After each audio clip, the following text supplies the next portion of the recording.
Кыргыз эл жазуучусу Самсак Станалиевдин «Чагылгандын көз жашы» аттуу романынын уландысы. Окуп аудиолоштурган Жылдыз Турсунбаевна. Каналдын өнүгүүсү үчүн подписаться баскычын басууну унутпаңыздар. Туягы бүтүн тулпарды, канаты бүтүн шумкарды издеген турмуш күйгөн от болуп күн санап жатты. Бөрү болуп чабыт салган бу мезгил жыгач жумшагын куртка, адам жумшагын адамга жедирип, катуусун каардуу бийлик азуусуна салып жатты. Көк болотту көк ташка бүлөгөн бийлик желдетинин колунан туу жыгылып, түндүк жабылып турду. Бул мезгил канчыттанган каргашалуу учур аталып, 1937 жыл делинип, тарыхта калаарын эч ким этибарга алган жок. Ошол жыл Касымдын кабыргасын кайыштырды. Илимий иштери менен Манас эпосун которуу маселесине байланыштуу Москвага май айынын 5 күнү жол алган бойдон кайра кайрылып келе электе артынан Баял Исакеев барды.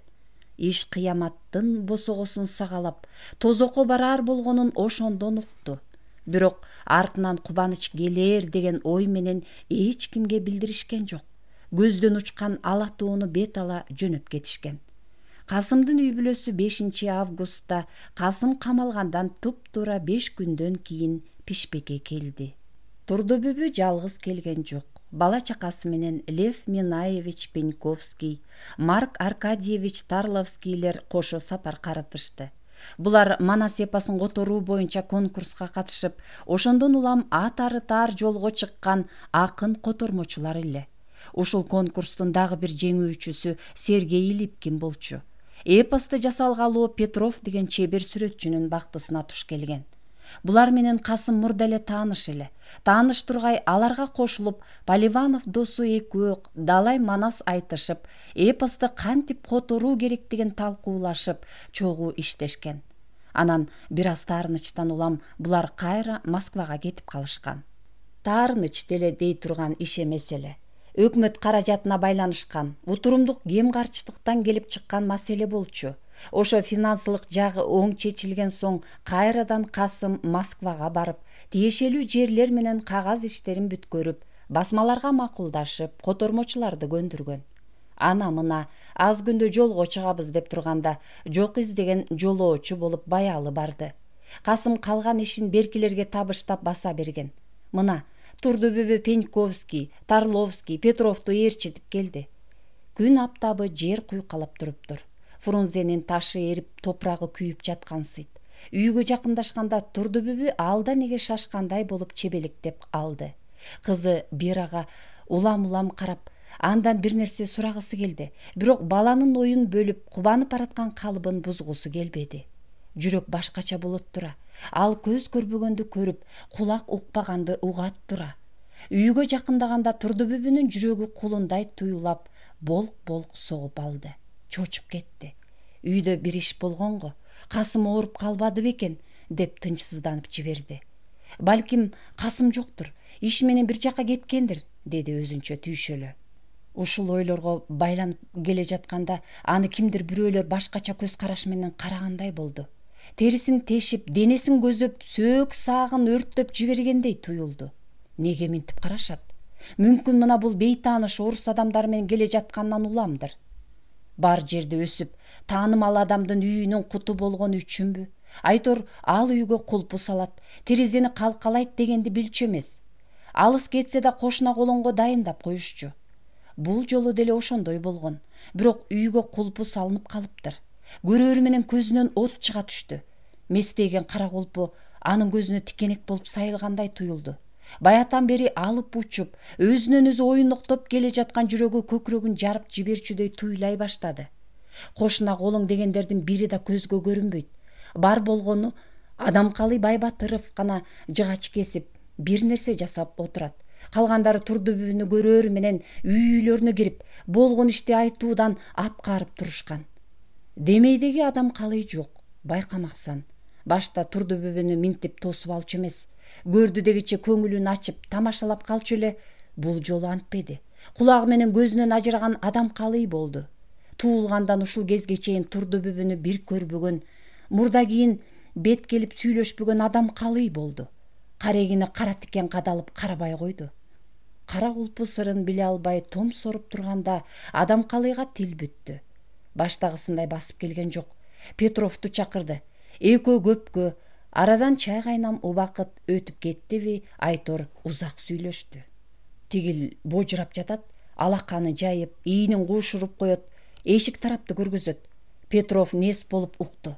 Анда-санда гана бир нерселерди сурап жаткансыды. Эмне болуптур? Эмне дейт? Касым кайда экен?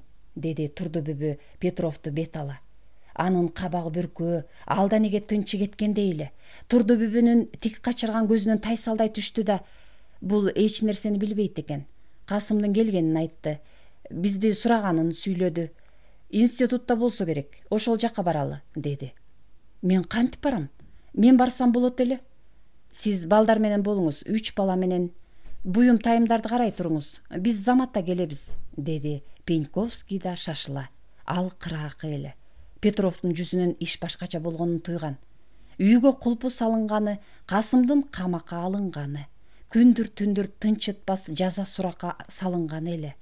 Москвалыктар менен жашылбы, көкпү, Айтор көзгө бир башкача көрүнгөн шапке кийген, аскер формачан адам келди. Түз эле Турду бүбүгө барды да, эбактан берки эски таанышындай учурашып, ал жайын сурап, анан ага Касым жөнүндө толук түшүндүрүп, иштин жайын айтып, анын камалганы жөнүндөгү кагазды колуна берди. Ушундай болду. Мен сизди келип калдыбы деп 3 күн катар менен издеп келип жаттым. Болор иш болду. Эми муну сурак гана билет. Айыбы жок болсо акталып келет. Азыр кыйын болуп жатат. Күнөөлүү да, күнөөсүз да суракка түшүп жатпайбы? Ызы-чуу түшкөн менен пайда жок. Касымга керек нерселер мына булар. Ушуну камдап бериңиз. Сиздин атыңызга жазылган ишеним каты менде. 7 ишеним кат жазыптыр. Муну алыңыз. Турду бүбү тунжурай түштү. Башынан ылдый муздак суу куюп жибергендей нес боло калды да, анан аптыгып, бир нерсе айтайын деп барып токтоп калды. Муундары майда калтырак басты. Мындайда эмне демек? Тил күрмөөгө келбей, сөз качып кетет экен. Маңдайында турган адамды тик карай алган жок. Көз алдында талкаланган дүйнөнү калыбына келтире албай, карегине кадалган ымыр-чымыр ааламга багынып берди. Анан артына жалт карады. Караганда арстан көз карашына салып, сулуулук менен назиктиктен жаралган каардуу тиктеши менен карады. Жыгач эле болуп калгыр. Жыгач жонуп отурган адам калый жок. Сениби куу жыгач кылып кууратып, мокок балта менен жомбосом, деди өзүнчө. Бүт баардыгы ушунун колунан келди. Көрбөйт, көрсө да көргүсү келбейт. Чечекейиң агып калсын, көзүңө көк тикен сайылсын, айткысы келбейт. Кудай тилин алып тирүүлөй тозок берсе экен, сениби шашпа, деп ызырынып алды. Алы жеткени адам калый болду. Башкага кайдан ошентсин. Адам калыйга алы жетет, жакшы таанышы, Касым ардактаган асыл адам. Арман арстан болуп келгенде адам жакынына каар чачат. Касым жакшы эле сурак бере баштады. Андан кабатыр болбоңуз, деди жанагы адам жай гана. Кыязы Турду бүбүнүн абалын түшүндү окшойт. Камактагы адамдын акыбалы да жакшы болчу беле. Жаман болсо да силер ошентип айтасыңар да. Аныңыз чын, бирок Касым жакшы эле. Мени жолуктурабы? Жолуктурат. Анысын тактап берейин. Буюмдарын мен өзүм беремби? Көрөмбү? Чогуу барабыз. Өзүңүз бересиз. Ооба, Касымды көрөсүз, шашыла калды. Азырбы? Азыр болсо азыр. Азыр барамын. Мейлиңиз. Анан тигил кагаздардын ичинде Сталинге жазган каты бар. Ал жөнүндө эч кимге билдирбеңиз. Башка жактан жөнөтүңүз же баргандардан берип жибериңиз. Ишенимдүү адам болсун. Турду бүбү ичинен гана дегенсип баш ийкегендей болду. Кулпуну ошол киши ачты. Үй ичи аптап эле. Аны башка чапкандай кеңиретип жиберди. Буюм тайымдар чачылган, Касымдын кагаздары астын үстүн түшкөн. Ал эми ишенди. Ишенгенде да болор иш болуп, боесу канган экен деп ишенди. Ушуга чейинки өйдөтөмөн кеп сөздүн чындык болуп, Касымды чыркыратып алып кеткенине, асылгандар акыр түбү максатына жеткенине ишенди. Көңүлү айланып, көзүнөн чаар чымын учуп солкулдап ыйлап жиберди. Кара суу үстү кан окшойт. Кай канкордун кылганы деп безилдеп алды ичинен. Босоголош тургандар боорун эзип, өтүн ичип салышкандай ыйлады. Бир аздан соң өзүнө келди. Келбегенде кантмек. Келиндин тоюндай, кемпирдин оюнундай болгон турмушта күндүн күчүн туу кылып, айдын нурун ал кылып, акыл жыйнап, кайратына келбесе болобу? Чечинбей жатып таң тосуп, ойгонбой жатып чарчаган күндөр мына ушинтип башталды. Касымдын аманатын алам деп, анын актыгын далилдеп берем деп барбаган жери калбады. Кыргыз СССРинин жогорку сотунун төрагасы Сегизбаевке чейин барды. Кайрыл деген жерлерине кайрылды, бирок эч натыйжа чыкпады. Алардын баары сүйлөшүп алышкансып, окшош жооп берип жатышты. Документ кагаздары берилбейт. Жооптуу адамдардын катышуусу менен тизмеленип такталган. Жоголбой турган жерде. Учуру келгенде айтабыз. Кол жазмалары сакталуу дешти. Ооба, ушундай дешти. Чечинбей жатып таң тосуп, ойгонбой жатып чарчаган күндөр бирин бири кубалап өтүп жатты. Өткөнү менен ал күндөрдүн артында аты бар эле. Жаманбы же жакшыбы, ошол мезгилдин окуясын тарыхка жазып жаткан болчу. Ал мезгилдин турмушу мындайча өтүп жатканын билгендер гана билчү эле. 1937 жылдын 1-августунда Кыргызстан Коммунисттик партиясынын Борбордук комитетинин бюро мүчөлөрү шашылыш чогулду. Учурдагы бир катар маселелер жөнүндө кеңешип таңашкан соң, бюро мүчөлүккө кандидат, Коммунист журналынын башкы редактору Султанбеков тарабынан даярдалган Тыныстановдун кол жазмаларын, адабий жана илимий эмгектери жөнүндөгү ишти карашты. Тагдырдын тамашасы менен таш боордугун карачы. Ушул азыр маселе чечип, Борбордук комитет милдеттендирген ишти кылдат карап, бюродо каралчу материалдарды даярдоого жаналы калбай катышып, мына бул жолу Касымдын иши жөнүндө атайын билдирүү берип жаткан Султанбеков туура 4 айдан кийин өзү туурасындагы жүрөк түшүргөн ишти, өзүнүн эл душманы болгондугу тууралуу ишти кимдир бирөөлөр ушул азыркы өзүндөй болуп бюрого жан алекетке түшүп, кандай баалашар болду экен деп калчылдап коркуп даярдап келет. Корккону менен ал деле куду мендей болуп үнүн кырааттуу чыгарып, күн тартибине коюлган маселе менен бюро мүчөлөрүн кең кесири тааныштырат. БКнын былкылдабас ишенимдүү адамы катары материалдарга баа берет, сунуш айтат деп ойлогон эместир. Кайдан ойлосун? Ким эле өзүнө жаман тилек чакырсын? Бирок бул жолу ал милдетин аткарды. Иштин көзү дайын эле. 1-2 маселени тактаган суроолор болду. Башка эч нерсе. Катуу кеткен да, каршы чыккан да адам болгон жок. Анан Четвертяков иштин жайын кыраакы органдын жетекчиси катары айтып берди. Эмнени айтмак? Бүт баары белгилүү болгонда. Ал кылмыш ишинин закон алдындагы жазасы кандай болоорун айтты. Дароо эле өкүмүнө шашты. Касым кармалардан мурун эле бюро мүчөлөрү ичтеринен күйүп, бири-бирине ойлогондорун билдирбей, сыртынан олуттуу болуп кол коюшкан. Эми НКВДнын эл комиссары ошону каармандык менен аткарышканын, кылмышкерди качырбай кармап келишкенин баса белгилеп айткысы келип жатат. Кыскасы, бул жерде НКВДнын эмгегин, анын талаптагыдай иштеп жатканын билдиргиси келип жатат. Ошентти. Көзгө бир көрүнүп коеюн деди. А бирок анын доору да бүтөрүнө аз калган.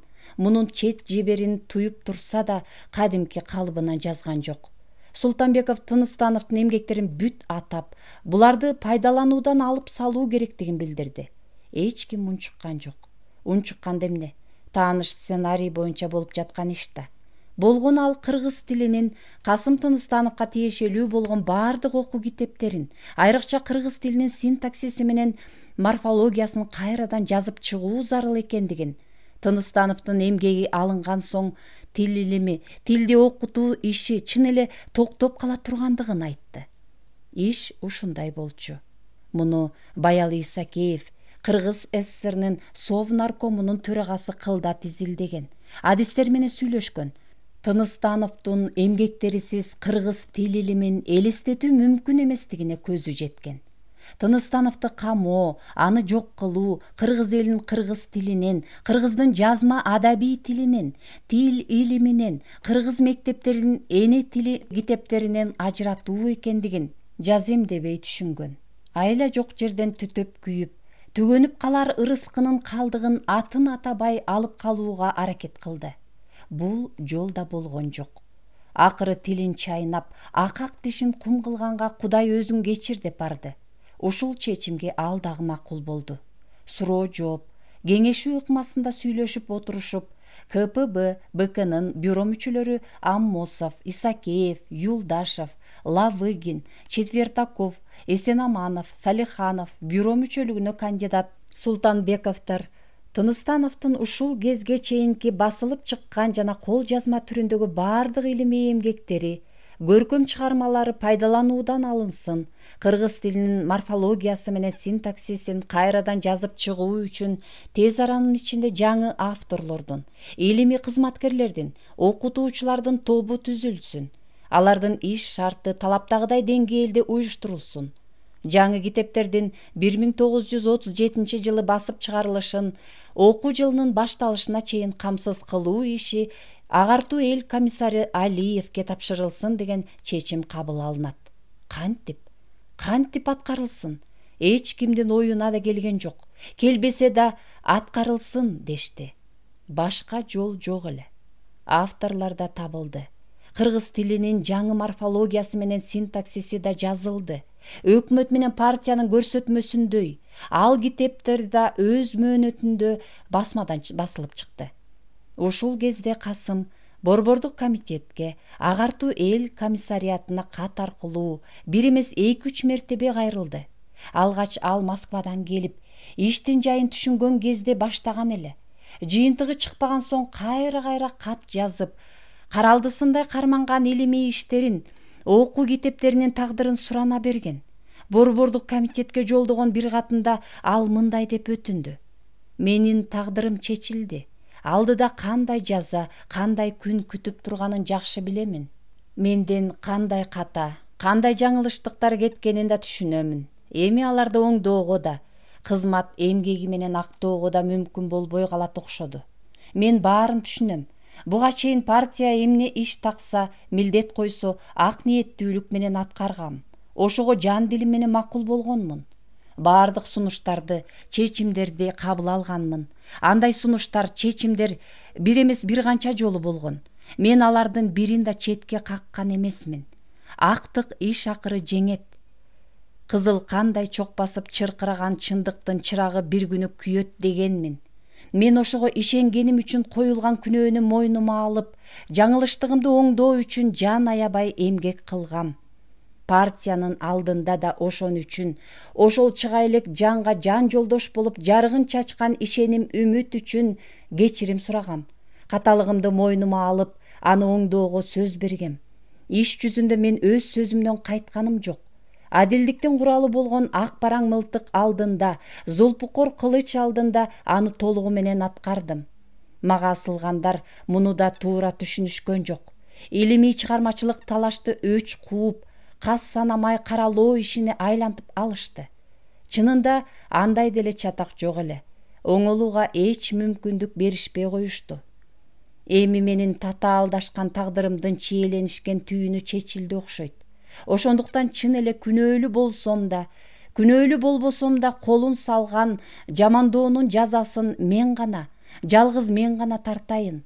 Кара Санатай калп жалаанын жалынына жазыксыз жерден кабылган, ак жеринен армандуу шорго малынып караланган, эл жерин эрксизден сагынган, карегинен кан агыза карамдык ишке багынган, таалайы тайкы, тагдыры катуу адамдын эң биринчиси да, эң акыркысы да мен болоюн.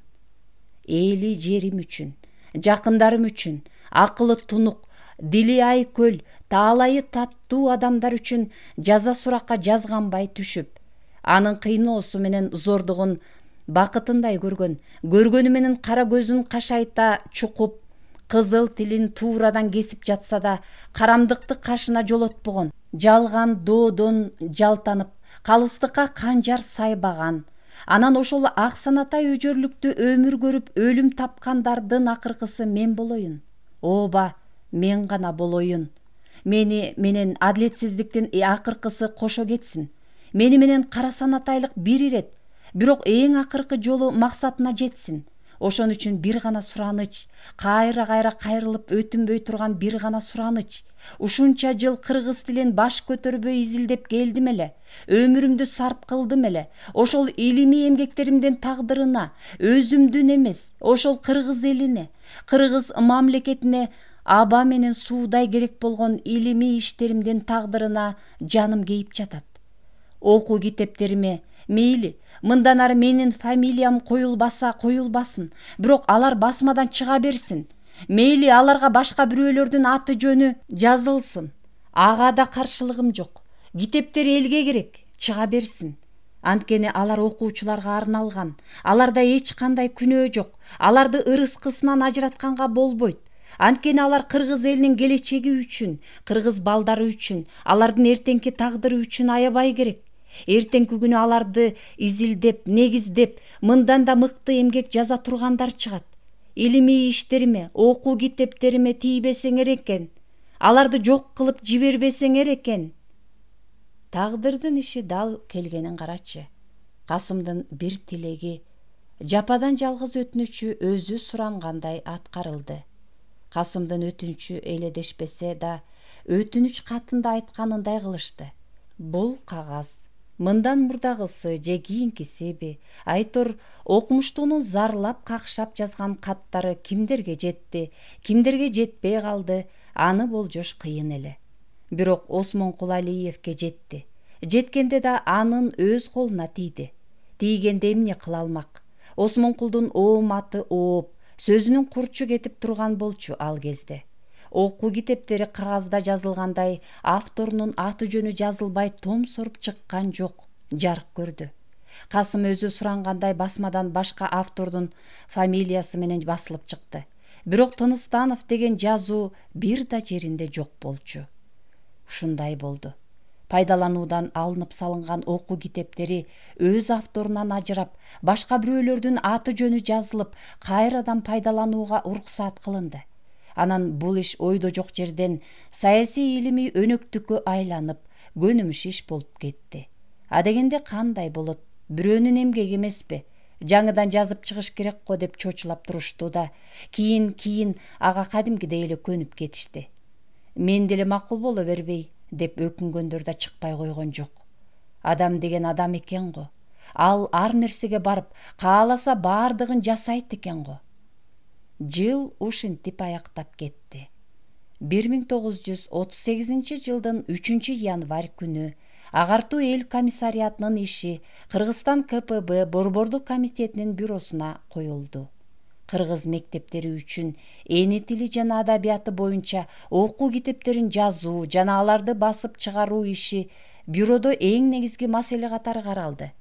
Бул боюнча жаңы окуу китептери жазылбагандыгы, адис окумуштуулар талаптагыдай даярдалбай жаткандыгы, алардын илимий иши үчүн ойдогудай шарт түзүлбөгөндүгү, ушундай абалдын өкүм сүрүшүнөн улам Кыргызстандын миңдеген окуучулары китепсиз калышканы айтылды.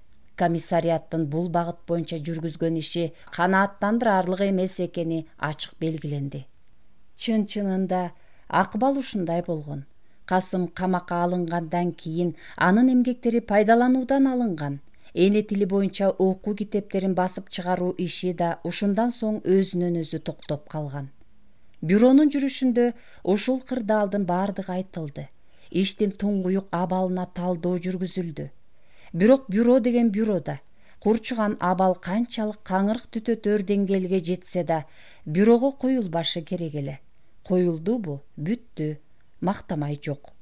Бул жолу да ошондой болду. Агартуу эл комиссариатынын бул багыт боюнча жүргүзгөн иши кадр даярдоодогу ишмердиги канааттандырарлык эмес экендиги жөнүндө чечим кабыл алды. Мына ушуга байланыштуу Кыргызстан КПБ БКнын бюросу кыргыз мектептеринин башталгыч класстары үчүн окуу китептерин жазуу жана түзүү жумуштарын тез арада аяктап, даяр болгон кол жазмаларды ушул 1938 жылдын 10 январына карата кырман баска толук тапшыруу зарыл экендигин токтомдо белгиледи. Бул ишке Агартуу эл комиссариаты түздөн-түз милдеттүү жана жооптуу экендиги катуу эскертилди. Ал эми жогорудагы аталган мөөнөттө тапшырылган кол жазмаларды тез арада карап, текшерип жана аларды сапаттуу басып чыгаруу жагы кырман баска жүктөлдү. Бул ишти аткаруу мөөнөтү 1938 жылдын 5 февралынан бир күн да кечиктирилбеши керектиги бюронун чечиминде баса көрсөтүлдү. Мөөнөтүн карада ошол мөөнөттү белгилеген чечимди кара. Мындай кыска мөөнөттө окуу китебин жазып чыгарууга мүмкүнбү? Мунун өзү эмнени айтып, эмнени жасап жатат? Мунун өзү даяр кол жазманы же даяр окуу китебин кайра көчүрүп жазып чыгууну да эмес. Ошол даяр эмгекке, авторунан ажырап жетим кыздай жалдырап жаткан эмгекке өз фамилияңды гана жазып кой. Ошого гана макул бол, даяр оокатка ээ бол дегенди лепилдеп айтып жаткан эле. Адабий, илимий уурулук мына ушинтип жаралды. Адабий, илимий чайкоочулук мына ушинтип башталды. Даяр кепин табылса, өлүмдү оңой көргөндөр мына ушинтип пайда болду. Буга бийликтин өзү, анын куралы болгон саясат өзү жол салды. Балким кайсы бирөөлөрдү макул кылып көндүргөндүр. Кырдаалды айтып, кыйын кезеңден чыгып кетели деп кеңеш бергендир. Балким кимдир бирөөлөр кимдир бирөөнү ушуга мажбур кылгандыр. Айтор арты жаман иш табылды. Касым Тыныстановдун эң жакын адамдары Баялы Исакеев да, Осмонкул Алиев да бул маселеге келгенде тилден калып, кум жутуп, ташты чайнап, көздү жуумп туруп беришти. Анткени алардын босогосун репрессиянын кандуу кадамы аттап, карамдыкка каршкыр жүрөк мамиле кыла алгыс кылып жылдырбай турган кез эле. Кызматты алып жаныма тийбе, жаман кеп айтып үйүмө кирбе деген жалыныч менен жашап турушкан болчу. 1936 жылкы Илим Изилдөө институтунун иш планы боюнча Касым Тыныстанов кыргыз тилинин синтаксисинин очеркин жана кыргыз тилинин пунктуациясын жазмак. Бул иштер аткарылган. Кол жазма түрүндө институтунда илимпоздордун талкуусунан өткөн, жалпысынан толугу менен жактырылган. Ал эми Поливанов болсо дунган тилинин грамматикасы боюнча материалдар, 1936 жылдагы дунган экспедициясы, Ян Шан Син менен, дунган тилинин пунктуациясы, Ян Шан Син менен деген эмгектерин бүтүрүп талкуудан өткөргөн. Эки окумуштуунун бул иштери институтка тапшырылган. Бирок кийин алардын изи чыкпай калды. Бар болгону Поливановдун дунган лингвистикалык экспедициясы жөнүндөгү отчету гана табылды. Ал дагы кокусунан кыязы НКВДнын колу бутту толгогондогу эрдик иш деп баалаган желдеттери муну байкабай калган го. Айтор табылды. Балким анын басууга тапшырган дунган тилинин эң негизги өзгөчөлүктөрү деген илимий монографиясы да желдет жеңинен бир жерге түшүп калгандыр. 1936-1938 жылдары жарык көргөн кыргыз тилинин синтаксиси балким Касым Тыныстановдун илимий мурасыдыр. Ач талаага чыккан жашыл арчадай болгон ошол кездеги жалгыз эмгек өлөрүн билип өтүнүч айтып калайын деген адамдыкыдыр.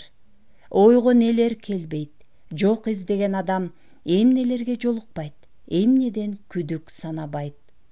Жоготконун жол үстүнөн тапсам дейт. Ушул болушу мүмкүн, ошого деп ой козгойт. Арчаны кыйып кетсе да, дүмүрү калгандыр деп ойлойт. Дүмүрүн өрттөп кетсе, тамыры калгандыр деп жер казат. Ач талаада ач бүрү болуп жүргөндөр ал убакта аз беле деп шекшинет. Ооба, ошентет. Адамды арбас үмүт, карбас тилек жетилип келе берет тура. Чыкпаган жанда үмүт бар деген ошол да атаган ат. Кашаяр көздөн жаш агып, Касым камалгандан кийин 3 күн өтүп өтпөй, август айынын дал 3-үндө Илим Изилдөө институту боюнча 5 пункттан турган буйрук чыкты. Анын 2 пункты мындайча эле. Буйрук: 1. Көрсөтүлгөн ишенимди актабагандыгы жана институтка бир катар жылдардан бери илимий продукция бербегендиги үчүн Касым Тыныстанов ушул жылдын 1 августунан баштап кызматынан бошотулсун. 2. Көрсөтүлгөн ишенимди актабагандыгы жана өндүрүштүк планды үзгүлтүккө учураткандыгы үчүн Поливанов ушул күндөн баштап кызматынан бошотулсун. Касымдын жарыяланган жана жарыялана элек илимий эмгектерин, көркөм чыгармаларын пайдалануудан алып салуу жөнүндөгү партиянын 1937 жылдын 1 августунда кабыл алган чечими өз ишине ушинтип киришти. Экинчиден, ал мезгилде 1-3 август күндөрү күн тартибине коюлган маселеси өлгөн жанды чочуткан Кыргызстан Компартиясынын эстен чыккыс 2 пленуму өтүп жаткан. Трибунада эл чарбасынын жана партия ишинин бардык маселеси менен бирге 37 жылдын оттуу андагыларга алоо жалынын чачып, дуулдап күйүп турган. Баялы Исакеев ошондо саламаттыкты сактоо эл комиссари Кожокан Шоруковду жана ал жетектеген тармакты негизсиз сындагандарга эл комиссарлар советинин төрагасы катары жооп кайтара коем деп 37 жылдын жалыны жанга кандай тиерин таамай сезген. Аны эч ким деле этибарга албай койсо болмок. Азыркыча айтканда, ал иштин абалы жөнүндө, ийгиликтердин болуп жатканы туурасында маалымат берип, кемчиликти айтуудан мурда жетишкендиктерге гана токтолуу керектигин белгилеген. Сын айтуу оңой, иштеген кыйын. Иштеген соң кемчилик кетпей койбойт. Ошондуктан анын себебин аныктап, кантип оңдоо керектигин белгилеп, жан аябай иштеп жаткандарга коммунисттик кеңеш, жолдоштук жардам беришибиз керек. Медицина кызматкерлеринин калкты тейлөө тармагы кеңейди. Мекемелер көбөйдү. Иш сапаттык жагынан өстү. 1937 жылга карата республикада 10 төрөт үйү, фельдшердик 123 пункт, врачтар иштөөчү 160 участок, 80ге жакын оорукана иштеди. Экинчи 5 жылдыкта 30 оорукана ачылды. Бул деген оңой иш эмес. Бул деген ооруканалардагы койкалардын санын 1600дөн 2800гө чейин, башкача айтканда 2 эсеге жакын көбөйтүүгө мүмкүнчүлүк болгонун, шарт түзүлгөндүгүн билдирет. Саламаттыкты жакшыртуу тармагында, эс алуу, пионер лагерлерин тейлөө жагында да ушундай жылыштар бар. Бул иштерге жолдош Шоруковдун, саламаттыкты сактоо эл комиссарынын салымы чоң. Аны унутуп коюуга болбойт. Маселени кое билет, адистердин демилгесин колдойт, тартип маселесин билет. Ишти уюштура алат. Айтор ишке жигердүү киришип жатат. Бул жагынан Шоруковду күнөөлөөгө болбойт жолдоштор. Кемчилиги бар. Аны биз да айтып жатабыз. Адам эмгеги туура бааланышы керек деп сүйлөгөн. Ушул сөзү кимдир бирөөлөргө жакпай калдыбы, же ушундай кырдаалды күтүп жүрүшкөнбү? Айтор трибунага чыккандардын 2-3 бул маселеге басым жасап сүйлөштү. Анысы аз келгенсип, Кыргыз СССР Борбордук аткаруу комитетинин төрагасынын орун басары Тууганбаева маселени ого бетер күчөтүп салды. Жолдош Исакеев ийгиликтерди айтып өттү. Ийгилик бар деди. Ийгилик болушу керек. Азыр кайсы тармакта ийгилик жок экен? Бардык жерде ийгилик. Бирок ал кандай ийгилик? Маселе мына ушунда. Саламаттыкты сактоо эл комиссариятынын ийгилиги азыркы талапка жооп бербеген ийгилик. Демек, аны менен мактанууга болбойт. Кемчилигин айтуу керек. Тоолуу райондорубузда абал кандай? Алыскы жерлерде иш жолго коюлганбы? Акыбал өтө оор. Ал жердегилер ушул кезге чейин советтик медицинаны билишпейт. Саламаттыкты сактоо дегенде али түшүнө элек. Эл биле элек иште кайдагы ийгилик. Жолдош Шоруковдун өзү баш болуп, бүт кызматкерлери эл комиссариятында отурушат.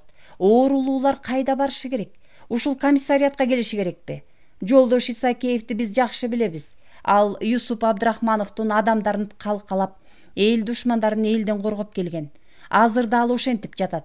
Шоруков анын жакын адамы, ага мүнөздөмөнү өзү жазган, таза коммунист, өсө турган адам деп көрсөткөн. Андай эмес, ал Абдрахмановдун адамы. Ал ошон үчүн коргоп жатат. Түшүнүктүү нерсени түшүнүксүз кылгысы бар. Айтылып, жазылып жаткан ишти жашырууга биздин коммунисттик акыбыз жок. Ушинтип айткан. Баялы муну күткөн эмес. Дагы жакшы болду. Эч ким байкабай калды. Абдрахмановдун аты аталганда атууга бараткан адамдай болуп калчылдап кеткенсиди. Анан кантсин? Абдрахмановдун артындагылар, анын адамдары дегендер ай буйга келтирилбей репрессия дегендин тегирменине салынып жаткан. Жакшы болду. Касымдын атын атаса, ал экөөнүн ортосуна түшүп, партияны эл душмандары менен жараштырам, көкүрөк тийгиздирип дос кылам деген десе эмне болмок? Кудай сактады да. Кандай маалымат бере койдум эле. Четвертаковдун чекчее калганын карасаң, ушул жерден эле баса калып, желдетине жетелетип ийгиси бар, деди чебелектене. Бул эртеңки күндүн эң маанилүү окуясынын опуза эскертмеси экенин анда баялы байкаган эмес эле. Кыргызстан КПБКнын бул пленумунун ишине Москва кызыгып турган. Ал жактын жиберген өкүлдөрү эмне өзгөрүш болор экен деп тыңшап талдап, жаңы сөз күтүп отурушкан. Анткени репрессиянын оту эми мурдагыдан да бийигирээк, мурдагыдан да катуураак жалындашы керек эле. Ал үчүн мурдагыдан да чоңураак, мурдагыдан да көбүрөөк оттун жагылышы зарыл болчу. Бул үчүн бийликтин эң башкы бутактарын, бийик чынардын бирин серин жеринде гана билинбей кала берген эң чоң бутактарын балталап алыш негизги максат болуп турган. Пленумдун иши аяктады. Кагылыш болду. Бири-бирине жала жапмай, бири-бирине асылмай күчүнөн тайган жок. Бул республиканын партиялык жыйынына мүнөздүү көрүнүш болуп, бийликтин саясий адатына айланып калган. Муну өздөрү деле билишчү, бирок ар биринин ички дымагы, өзүнө өзү менменсинип канааттануусу, сокур намыскөйлүгү эмнегедир эс акылга бекем орноп алган эле. Жыйындын дал эртеси 4 август күнү кадимки Правда гезитине анын атайын кабарчысы Овчаровдун, баягы Тыныстановдун улутчул идеясын ачып чыккандардын бири катары кыргызстандыктарга таанылган Овчаровдун коммунисттердин айткандары эске алынбайт деген Борбордук комитеттин 2 пленуму жөнүндө ажыдаардын оп тартышындай жазылган макаласы жарык көрдү. Москва кызыккан эле. Овчаров бул материалды чоң борборго телеграф аркылуу берди. А Правда болсо бул жолу Кыргызстандын жаңылыгын күтүп турду. Макала жакында өткөн, ушул эле жылдын февраль-март айларында болгон пленумдун курч мүнөзүн, андан кийинки кайгылуу учурду, репрессиянын адам аябаган деңгээлдиги кыянатчылыгын, кыргыз интеллигенциясын кырып жоюп жок кылууга оңой жол ачылгандыгын эске салып турду. Эске салып эмес, ошону күчөтүп, кызытып, дагы тездетүү керек деп жазылган эле. Эл комиссары Шоруков деген улутчул Абдрахмановдун оң колу болгон. Ал Абдрахмановдун кыңыр иши ачылганга чейин улутчул санаалашын 2 ай бою үйүнө жашырып, эч кимге айтпастан жардам көрсөткөн. Ушуга карабастан Шоруков саламаттык сактоо эл комиссарлыгына көтөрүлгөн. Буга республикалык партиялык активи таң калуу менен мамиле кылышууда. Кыргызстанда аны сындагандарды кысымга алган бюрократ, чиновник катары жакшы билишет. Бул жөндө басма сөздө бир эмес бир канча жолу сөз болгон. Анын бул сапаттары айтылган. Темирбеков менен Шоруковду бере алганда эле эл массасынан ажырап калган бюрократтарды каалагандай жашырып жаап, ар кандай айла амал менен билгизбей келаткан Кыргызстандын партиялык жана советтик уюмдары эмнени иштеп, эмнени жетекчиликке алып келе жатышкандыгы эч бир түшүнүксүз. Коммунисттердин билдирүүлөрүнө, партиялык активдин талап муктаждыгына Кыргызстан Компартиясынын борбордук комитети эмне үчүн тынчсызданбагандыгы, ага кайра кайдыгер карагандыгы эч түшүнүксүз. Правда ушундай сунуш киргизди. Буга чейинки окуя кырдаалга саясий баа берди. Кемчилик оңдолбой жаткандыгын, кайрадан эски ыкмада, эски стилде иштеп жатышканын дагы бир жолу белгиледи. Ушул макала жарык көргөндөн туура 4 күн өткөн соң 8 августта Кыргызстан КПБКнын бюросу болду. Анда 4 августтагы Правда гезитине чыккан макалага байланыштуу Шоруков менен Темирбековдун иши жөнүндө маселе каралды. Бюронун токтому токтоосуз чыкты. Контрреволюциячыл улутчулдар, Абдрахманов жана башкалар менен байланышы болгондугу үчүн саламаттык сактоо эл комиссары Шоруков кызматынан алынсын. Анын партиялуулугу жөнүндөгү маселе партиянын Фрунзе шаардык комитетинин кароосуна берилсин.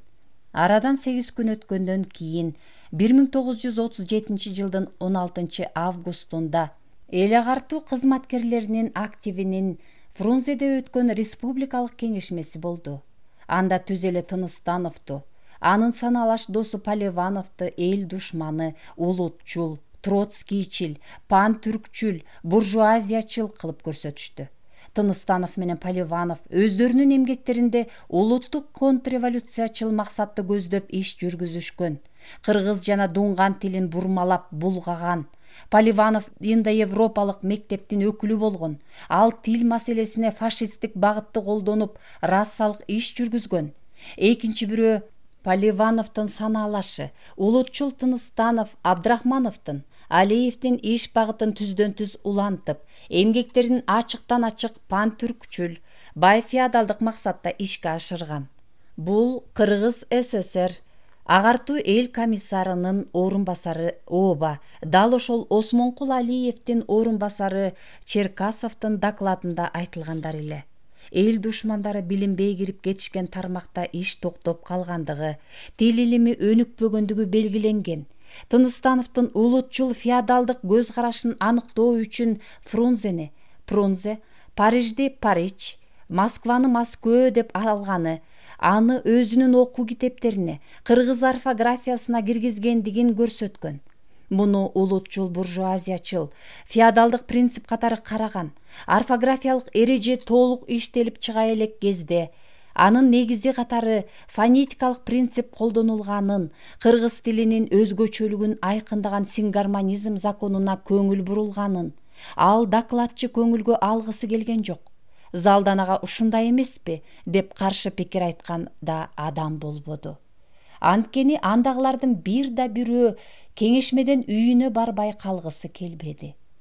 Аптабы күч август айынын 31-нде Правдага дагы Овчаровдун буржуазиячыл улутчулдар 13 сентябрда Кыргызстан КПБКнын чириген саясаты, 20 сентябрда ушул эле гезиттин дагы бир атайын кабарчысы Хадаковдун райондук партиялык уюмдар Кыргызстан КПБКнын сындашууда деген үрөй учурган макалалары удаа баш көтөртпөй жарыяланат. Кыргызстандын кырчын кезине бул макалалар өтө катуу тиет. Бир тамырын бир апааттан талашып, бир бутагын репрессиянын кылычынан коргоп жаткан кезде Правданын материалдары күнөстүү республиканы күнөөлүү кылып, жанын жеп жалган айта берер аймак катары атын чыгарды. Бийлик башында билинбеген эл душмандары отурганын, жыландын сүтүн эм, уусун чачкандар маселе чечип турушканын таап чыкты. Макалалардын жалпы духу, жалпы мазмун багыты жогорку бийлик жетекчилерин тазалоого, алардын жүзүн ачып, кыңыр ишин ашкерелөөгө, репрессияга жазыксыз жерден каратаман эл тартылып жаткандыгына бурулган эле. Айтор Кыргызстандын кырчын кезине анын эң мыкты интеллигенциясына балта чапкан адам чыдагыс оор мезгилге кайрадан жаңы жол ачылып, айыптоого киши издеп, камоого караан таппаган кандуу кезеңдин кызыл кыргын учуру мына ушинтип башталды.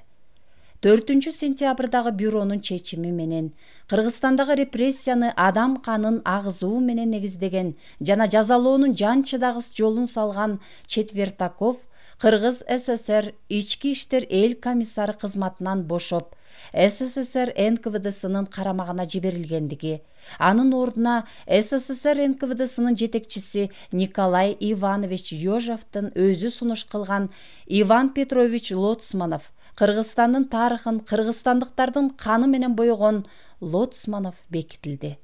Ал Четвертаковдун жетпей калган жерине жетти. Четвертаков жазыксыздын жалынычын тебелеп көзүнөн жаш, жүрөгүнөн кан агызса, Лоцманов ак жеринен каралангандардын жүрөгүн сууруп көзүнөн кан агызды. Бул эки адамдын ысымын, жасаган ишин эч кимдин унутууга акысы жок.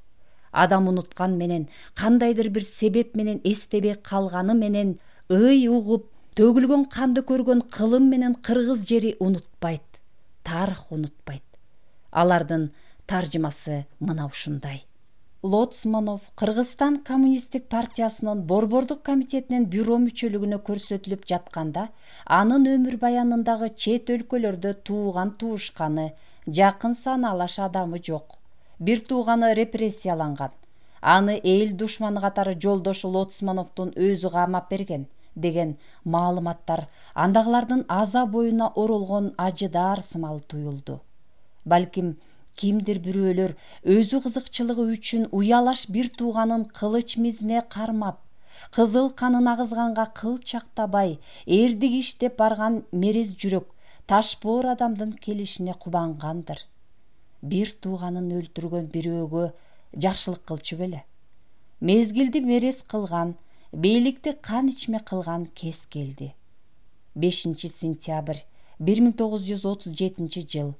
Бюронун эртеси. Кыргызстан Компартиясынын Борбордук комитетинин дагы бир бюросу өз ишин баштады. Анда Жолдош Сталиндин телеграммасы жана Правданын буржуазиялык улутчулдар макаласы жөнүндө маселе каралды. Сталиндин телеграммасында көрсөтүлгөн иш да, гезит сындаган кемчиликтер да толугу менен колдоого ээ болду. 7 сентябрдагы бюро Жолдош Аммосовду ВКПБ БКга чакыруу жөнүндө Жолдош Маленковдун телеграммасы тууралуу токтом кабыл алды. 8 сентябрь күнү Кыргызстан КПБ БКнын бюро мүчөлөрү кайрадан чогулушту. Бул мертебе Кыргызстан КПБ БКнын 1937 жылдын 5 сентябрындагы чечими менен ВКПБ БКнын макулдугу жөнүндө Жолдош Сталиндин телеграммасы деген маселени карады. Карачы, кандай маселелер, кыл атташса да кылчактап Москваны карап турганга аргасыз мажбурлаган мезгил. 15 сентябрь 1937 жыл. Кайрадан бюро жүрүп жатты. Правданын Кыргызстан КПБ БКнын чириген саясаты деген макаласы жөнүндө токтом кабыл алды. Бул иш аталган макала жарык көргөндөн 2 күн өтөр замат болду. Ырас, республикадагы саясий абал кылыч мизине туруп калган учурда мындай макаланын жарыяланышы кырдаалды ого бетер курчутуп салды. Мындан аз эле күн мурун 10 сентябрда Кыргызстан КПБ БКнын бюросунда Исакеевдин жеке иши каралган болчу. Анда анын антипартиялык иши кылдат текшерилип, жыйынтыгында Борбордук комитеттин бюросу Исакеевдин бир канча кылмыштары аныкталды деп тапкан эле. Документ боюнча Баялы Исакеев 1921-1923 жылдары нарында иштеп турган кезинде контрреволюциячыл Кудайкуловдук топтун, Совет бийлигине каршы турган жаатчыл уюмдун активдүү мүчөсү, саясий лидерлеринин бири, жетекчи орундарга аракет кылган бай-манап калдыктарын талкалоодон сактап калуу максатында уруучулук күрөштү чыгарып, кедейген багалдарды сабап, законсуз камап, законсуз салык чогултуп, калкты тоноого баргандыгы, Совет бийлигин элге жек көргөзгөндүгү, натыйжада Кудайкуловчул топтун, байманаптардын, улутчулдардын кызыкчылыгын колдогон, аларды жооптуу жана жетекчи кызматтарга тымызын жол менен көтөргөн, антипартиялык күчтүн жогорку бийликке келишине жашыруун жол ачкандыгы белгиленген. Ошондой эле 1924-1925 жылдары партиянын Лепси жана Каракол шаар үйөздүк комитеттеринде, 1926-1927 жылдары Кыргыз АССР ВКПБнын Каракол нарын окружкомунда жетекчи кызматтарда иштеген мезгилинде байманап бийлигин феодалдык тартипти кайрадан калыбына келтирүү максатын көздөшкөн Бабаханов, Тойчунов, Ибрагимов өңдүүлөрдүн Совет бийлигине, партия саясатына каршы күрөшүү үчүн биригишкен эл душмандарынын улутчул жана контрреволюциячыл тобунда болгондугу, алардын ишин колдогондугу анык деп көрсөтүлгөн. Ага дагы бир айып тагылган. Ал кадимки Шоруковду, Тыныстановду, Темирбековду, Алиевди, Кулназаровду жана башкаларды жооптуу кызматтарга көтөргөн. Алардын ким экенин билсе да билмексен болуп колдогон. Тескери иш аракеттерин жаап жашырган деген аныктама эле. Бул аз келгенсип пан-түркиялык контрреволюциялык уюм менен, анын жетекчиси Рыскулов менен тыгыз байланышты иш жүргүзгөн. Анын тапшырмасы боюнча бир канча материалдарды жыйнап берген. Ал эми уюмдун жетекчиси Рыскулов болсо кыргыз элин партияны жамандаган, жалган жалаа жапкан, жаманатты кылган деген күнөө да коюлду. Мындан башка да бир катар каталыктардын аныкталганы айтылып келип, Кыргызстан КПБ БК токтом кылат. 200 улутчул катары Исакеев БКнын составынан жана партиядан чыгарылсын деген чечим кабыл алынат. Жан кейиткен Правданын атайын кабарчысы Овчаровдун бюронун ишин бүркүт көз болуп караган макаласы дал ушул маселени камтыган болчу. Акыр түбү КПБ БКнын Кыргызстандын эл комиссарлар советинин төрагасы Исакеев менен жер иштери эл комиссары Эсенамановду БКнын бюросунун составынан чыгарылгандыгы жөнүндө кыскача токтом жарыяланды деп жазылган эле ал макалада. Ушул кезге чейин эл душмандарынын айыбын ачуу иши КПБ БК тарабынан эмес, тескерисинче анын жардамысыз, анын башынан аттап өткөн адат боюнча башкалар тарабынан жасалып келүүдө. Душмандар болсо өздөрү үчүн психологиялык оңой ыкманы таап алышкан. Калыс, ак ниет иштеген адамдардын эмгеги эски жетекчиликтин тушунда туура бааланган эмес. Эми партиянын съезди аларды сиңирген эмгеги боюнча жогорку кызматтарга көтөрүүгө тийиш экендигин ачык эле билдиришкен. Буржуазиялык улутчулдар өздөрүнүн негизги кадрларын КПБ БКнын составына киргизип калууга ушундай жол менен аракет кылышкан. Бир мисал, съезде булар улутчул Айтматовдун кандидатурасын БКга мүчө кылуу үчүн өтө катуу талап коюшту. Аны жөн эле таңуулашканга чейин барышты. Ооба, Айтматовду Кыргызстандагылар жакшы билишет. Ал Ош райкомунун секретари болгон кезде башка жерлерде кызматтан түшүп калган улутчулдарды өзү жетектеп турган райондогу жооптуу орундарга алы жетишинче тарткан. Ал эми жолдош Аммосов болсо муну билсе да билмексен болуп, съезде Айтматовду коргоп сүйлөп, көз көрүнө жактап кетти. Исакеев менен Эсенамановду Кыргызстан КПБ БКнын бюросунан чыгаруу жөнүндө чечим жарыяланганы менен жолдош Аммосов республиканын жетекчи органдарын улутчул 200-дүүлөрдөн бошотууга ушу кезге чейин чечкиндүү кадам жасаган жок. Правданын материалдары коммунисттердин саясий активдүүлүгүн өтө жогорулатты. Ал эми республикалык партиялык уюмдун жетекчилери жана жолдош Аммосовдун дал өзү тазалоо ишин талаптагыдай деңгээлде жүргүзүүнү жактырышпайт. Кыргызстан КПБ БК катуу кысым болгондо гана фашисттик агентураны партиянын катарынан кууп чыгууда. Чын-чынында Кыргызстан КПБ БК бул боюнча көз көрүнө боштук кылып, ал тургай эл душмандарын жаап жашыруунун, чириген саясатын жүргүзүүнү кадимкидей улантууда, деп жазылган эле макалада. Овчаровдун бул жазгандары республикада катуу толкунду пайда кылды. Жерлерде талкуулар жүрдү. Мындагы ойлорду, фактыларды териштириш үчүн орун алган кемчиликти четтетүү боюнча партиянын атайын съездин чакыруу зарыл деген талап сунуштар түшүп жатты. Анын акыры партиянын съездин чакыруу керекпи же жокпу деген орчундуу маселеге айланып кетти. Коммунисттер ачыктан ачык съездге кайрылуу туура жол экенин, маселени съезд чечүүгө тийиш болуп калганын айтып турушту. Саясий кырдаал кылыч сабын карбаган абалга жеткен соң, ошол 15 сентябрда Кыргызстан Компартиясынын Борбордук комитети бюро өткөрдү.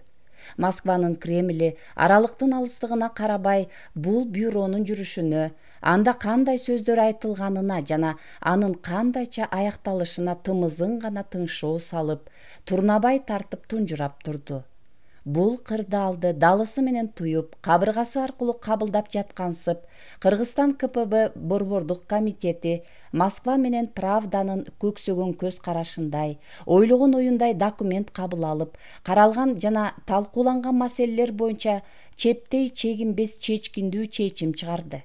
Анын толугураак тексти мындай эле. Кыргызстан КПБ Борбордук комитети эл душмандарын түп тамырынан жылас кылып жоготуу үчүн аларга карата чечкиндүү жана аеосуз күрөш жүргүзүү керектиги айкын белгиленген ВКП БК менен жолдош Сталиндин көрсөтмөлөрүн аткарган эмес. Буржуазиялык улутчулдарга каршы күрөштү талап кылышкан партиялык активдин, ошондой эле партиялык массанын айткандарына көңүл бурулбай калган. Дал ушунун айынан республиканын партиялык жана советтик органдарынын жетекчи кызматтарына чейин эл душмандары көтөрүлүп кетишкен да. Исакеев, Орозбеков, Жээнбаев, Эсенаманов, Булатов, Айылчиев жана башкалар. Алар жакынкы мезгилге дейри Кыргызстан КПБ БКнын бюросунун составында Исакеев, Эсенаманов, Орозбеков, Жээнбаев болушкан. Правданын бир канча жолку кабарлары менен сын материалдарына коммунисттердин айткандары эске алынбайт. 4-08. Буржуазиялык улутчулдар 31-08. Карабастан, Кыргызстан КПБ БК улутчулдарды талкалоого жана түп тамырынан бери жок кылууга үндөгөн партиялык массанын активдүүлүгүнө жетекчилик кылмак түгүл, тескерисинче эл душмандарына каршы күрөштө өзүнүн баш аягы дайынсыз, ырааты жок иши менен алып урушуп, чечкинсиз, чирип бүткөн саясаты аркылуу фашисттик агентурага, улутчулдарга, троцкийчилерге, бухаринчилерге, улуу державалык шовинисттерге каршы партиялык массанын большевиктик күрөшүн жайылтууга кайдыгер караган, атүгүл ага тоскоолдук да кылган. Ушу кезде айыптары ачылып турган Исакеев, Жээнбаев, Орозбеков, Айылчиев, Эсенаманов, Жылкыбаев, Далбаев жана башкалар эл душмандарынын улутчул, контрреволюциячыл иш-аракеттери жөнүндөгү жетиштүү материалдар Кыргызстан КПБ БКда мурда эле бар болчу. Бирок Борбордук комитеттин бюросу аларды убагында ашкерелөөгө жан чыдагыс жай баракат мамиле жасап, буларды партиянын катарынан чыгаруу жөнүндөгү маселени чечүүнү создуктуруп келген. Натыйжада мунун өзү эле эл душмандарын жаап жашыруучулук экени айкындалды. Улутчул Жээнбаевке карата саясий ишенбөөчүлүктү билдиришкен партиялык уюмдардын токтомдору ачыктан ачык эле этибарга алынган эмес. Ошонун кесепетинен Кыргызстан КПБ БКнын бюросу 10 сентябрда ал жөнүндө саясий жагынан акыбалга сыйбаган туура эмес токтом кабыл алат да Жээнбаевди бар болгону БКнын 2 секретарлык кызматынан алуу менен гана чектелип, аны партиянын катарында калтырышкан. Ал тургай БКнын бюросунун составынан да чыгарышкан эмес. Буржуазиялык улутчулдар менен алардын жан жөкөрлөрү өздөрүнүн улутчул контрреволюциялык шпиондук иштери жөнүндөгү маалымат фактыларды Кыргызстан коммунисттик большевиктер партиясынын 1-съездинде ачык айтпастан өздөрүнүн ишмердүүлүгүн жаап жашырышып, бири-бирине кечирим берүү менен улутчулдарга каршы күрөштү анткорлук айла амалга салып көрсөтүшкөнүн, ошол кездеги өздөрүнө өздөрү кепилдикке барышкан айлакерликтерин Кыргызстан КПБ БК жана анын 1-секретары Жолдош Аммосов түшүнгөн эмес. Алардын бул аракеттерин ашкерелей албаган. Шпиондор менен диверсанттардан жана зыянкечтерден турган ушул улутчул фашисттик банда Кыргызстан КПБ БКнын ошондой эле бир катар партиялык уюмдардын саясий шалаакылыгы менен революциялык кыраакылыгынын мукуктугунан пайдаланып, өздөрүнүн кадрларын партиялык, советтик жетекчи кызматтарга, ал тургай Кыргызстандагы социалисттик курулуштун эң маанилүү участоктарына жайгаштырышкан да, натыйжада алар партияга жан дили менен берилген башка кызматкерлердин иш боюнча көтөрүлүшүнө бут тосушкан. Жаш кадрлардын өсүшүнө көз көрүүнү кыянаттык кылышкан. Кыргызстан КПБ БКнын буржуазиялык улутчулдарга каршы күрөштөгү ишинин саясатынын кесепетинен улам фашисттик кара өзгөй бул банданын көптөн бери жүргүзүп келаткан бузуп жаруучулук, кыянаттык жана шпиондук иштерине эч кандай жаза колдонулган эмес. Натыйжада Кыргызстандын социалисттик курулушу бир кыйла зыян тарткан. Съезде Жолдош Аммосов Исакеевди канатына калкалап коргоп, улутчул Айтматовду БКнын мүчөлүгүнө көрсөтүү менен саясий жактан одуну ката кетирген да, андан ары республиканын жетекчи органдарындагы 200 улутчулдарды жок кылууга чечкиндүү кадам жасаган эмес. Жасамак түгүл бул багыттагы тазалоо ишин жүргүзүүдө партиялык уюмга жетекчиликти көргөзө албаган, буржуазиялык улутчулдарды кескин сындап чыгышкан кээ бир жолдоштордун тизгинин тартып, кагып силкип турган. Ушундан улам өзүн өзү сындоону кадимкидей кысымга алууга өткөн. Натыйжада БКнын бюро мүчөлөрү ушул чириген багытты большевиктерче сындамак түгүл, иш жүзүндө аны жактырышкан деп Правда гезитинин жазганын Кыргызстан КППБ Борбордук комитети эң туура көрсөткөн деп эсептейт. Советская Киргизия жана Кызыл Кыргызстан гезиттери улутчулдарды ашкарелөө боюнча чыныгы большевиктик күрөш жүргүзүшкөн эмес. Улутчулдар жөнүндөгү бир катар материалдарды жарыялашпаган жана аларды жаап жашырышкан. Эки жүздүү улутчулдардын зыянкеч бандасын ашкерелөөдө партиялык уюмга жардам кылган эмес. Гезиттерде большевиктик өзүн өзү сындоонун жоктугунан улам БКнын секретары Жолдош Аммосов редакциялык макалаларга жана улутчулдарга каршы күрөштөгү БКнын жетишкендиктерин туура эмес баалаган материалдарга каалагандай оңдоолорду киргизе берген. Ал эми Советская Киргизия гезитинин редактору Жолдош Целинский болсо мындай иштерге унчукпастан макул болуп келген.